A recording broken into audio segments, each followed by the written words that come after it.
Hello, you guys. I am going to show you a great web tool that you can use in your classroom to teach your students about locations, as well as kind of give them a virtual tour of what you may have experienced. Or you could use this within a lesson to kind of give them an idea and perspective of where things are at in the world. This would be a very useful tool to use for teachers that teach geography in particular, such as myself. I teach sixth grade social studies. We travel through different parts of the world in terms of labeling and things like that. So this could be a really beneficial tool for that. So I was very fortunate back in 2013 to travel to Lusaka, Zambia. And one of the things I thought would be fun to show my students at some point in the days to come is the trip that I took and the journey it took to get there. So I'm just going to show you guys how this app works basically and how you can use it in your classroom. So you can obviously see this is a Google Chrome extension.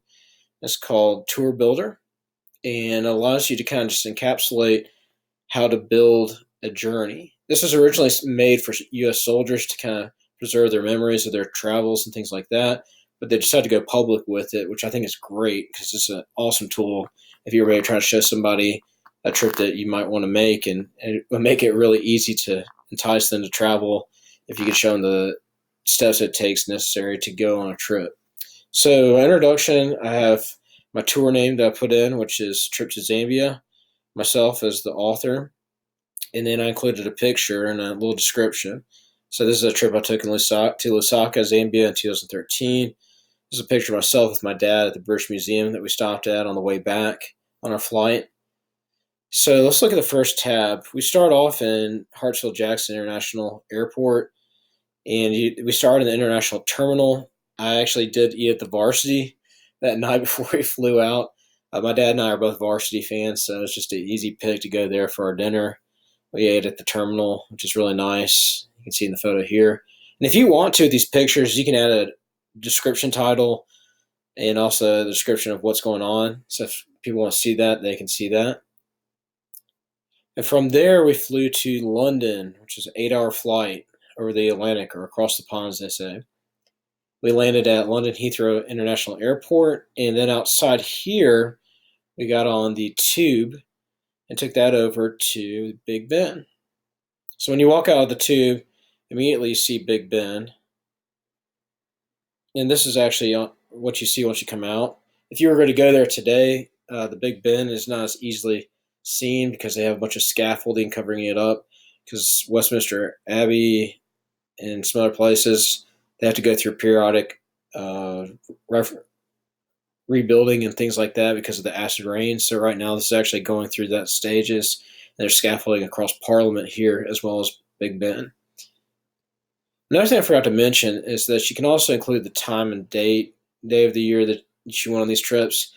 If you don't have a timestamp, I feel like that'd be a hard thing to do. But if you'd just gone on a recent trip, it'd make it a lot easier. And so from Big Ben, we went over to Westminster Abbey. And like I said, this was a gloomy day, but we got lucky. There's a pocket of sunshine. We went over to Westminster Abbey. This is a really neat place because this is where the coronations and also the royal weddings for the English families have been conducted in years past. And then from Westminster Abbey, we went over to Buckingham Palace, where the Queen lives. You can see it's really nice. After that, we had to get back to the airport. We had an 8-hour layover, so we were able to see a fair amount for 8 hours. My dad's a really good world traveler, and he's been to London numerous times, so he knows how to get in and out really quickly in these locations. So from London Heathrow, we started to make our trip down to Africa and down to Lusaka.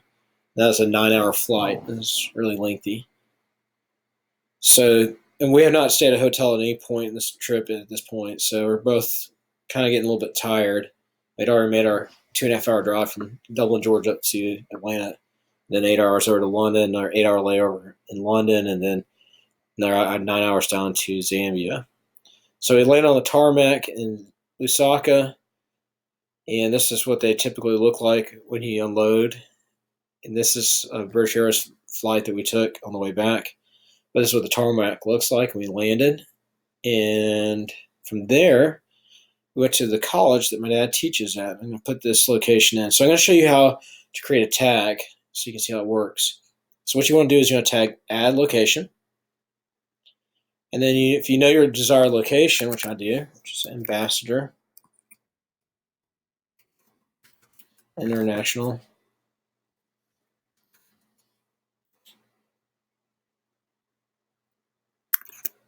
Sorry about that. International University Zambia. I'm going to click on that. And it's going to take me to the university. This picture right here is very, very outdated, extremely outdated. The Google Maps says down here 2019, but this photo is probably taken in 2009 or 10, so it's very outdated. Most of these buildings in this part of the camp are completely covered and finished, and these 4 classrooms are completely finished, and the library is actually finished. So I'm going to show you an uploaded photo of the library to show you that it is finished. So what you're going to do now is you're going to click Add to Tour, and it'll add that pinpoint. And then you want to add a photo, which you can do is you click on the Add Photos, and then you select Photos. And I've already set this up on my desktop, so I'll make it easier to find. It's down here. And it uploads the photo.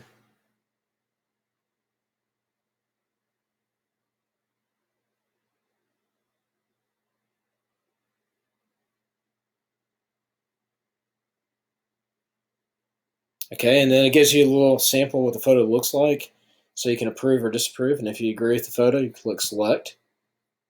And now you can look at your photo. So that's the library. Obviously, this has been, at this point, it had been built for at least 2 years. So it's built and constructed, and it's good to go. You can tell it's completely finished. So I could say library.